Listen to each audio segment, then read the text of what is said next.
Hey, what's going on, guys? My name is Daniel Sanchez, Realtor here in Southern California. In today's video, we're going to be going over tips on how to sell your home when you have pets. You know, when sellers are thinking about selling their home, pets are an afterthought. You know, not because they don't love them, but because their priority is putting the house on the market. Buyers, unfortunately, not always love pets. You know, not everybody's a dog person, and not everybody's a cat person, and not everybody's a bird person. So you have to consider maybe putting your home in a position where it's going to sell, where the buyers don't think about, was there a pet living here, right?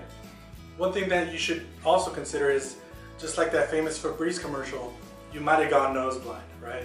So I'm going to be going over a couple key things that you should look at, especially when you're getting ready to put your house on the market. So one of the first things you want to do when you're getting ready to put the house on the market, you want to walk around the house, you want to check for damage, right? Because some pets like to chew. You know, I have a dog that, you know, he's a puppy and he's already like gnawing at the baseboards of my house. So, you know, that's one of the things that I know I'm going to have to replace when I get ready to move.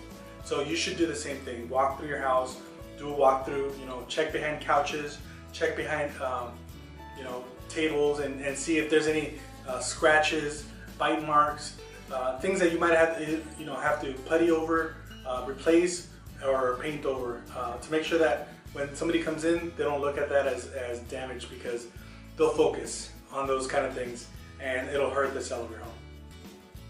Another thing you should consider is decluttering, depersonalizing, and I don't mean you personally, like your pictures and your stuff, although you should do that. What I'm talking about is your pets, right? Their chew toys, their extra beds, their cages, things that are left around the house for convenience for the pet. You should consider taking most of that stuff out and putting it in a storage or putting it in the garage, boxing it up, getting out of the way so that when buyers come in, they don't notice those things. Now you should have a couple left over just for your pet that you can keep in a drawer. That way, you know, you don't want to leave them without anything, obviously, you know. But just put it somewhere you can put it away every day, and then bring it out and then put it away, and then that way he's happy, you're happy, and when the buyers come through, they're going to be happy. Another thing to consider doing is doing a walkthrough and checking for pet stains. You know, making sure that you check under couches, making sure you check under the beds, making sure you check between the baseboard and the carpet. Sometimes his hair gets stuck there. Make sure that that stuff's cleared out. You want to make sure that if you need to replace the carpet, it's replaced. If it needs a good cleaning, hire a steam cleaner to come out and eliminate a lot of those stains, so that way when people come through, those things aren't noticeable, because oftentimes, you know, they're looking from ceiling to the floor, and if they see those things, they're going to be turned off. So make sure that these things are taken care of before you put your house on the market. Another thing to consider is pet accommodations.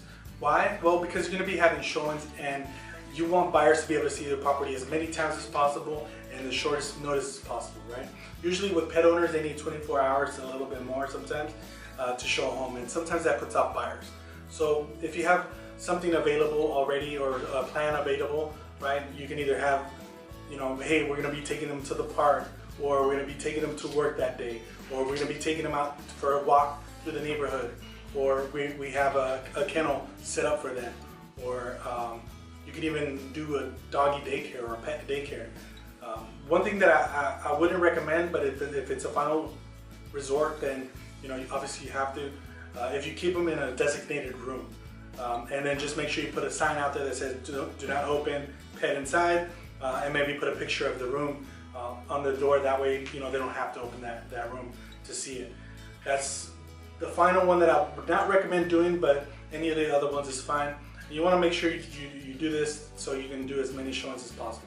Lastly, one of the things that you should consider is actually planning ahead, right? It's a very basic thing, but, you know, planning what to do with your pet, you know, how to treat your pet and everything while you're thinking about listing your home. So before you even meet with the realtor, you should have a plan already.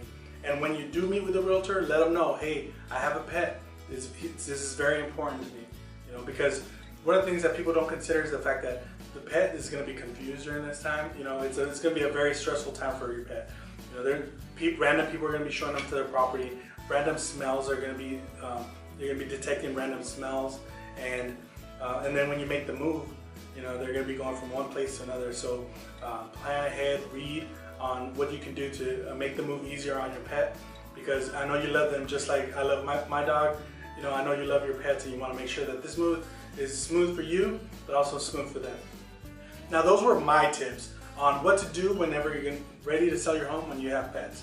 Now, if there's some things that I missed that you do or that you've thought of before, feel free to leave them in the comments below, and I'll be happy to put those out in a future video, part 2 maybe.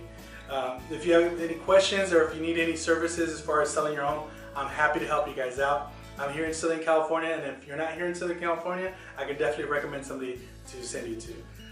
Once again, thank you very much. If you like this video, hit that like button, and don't forget to subscribe.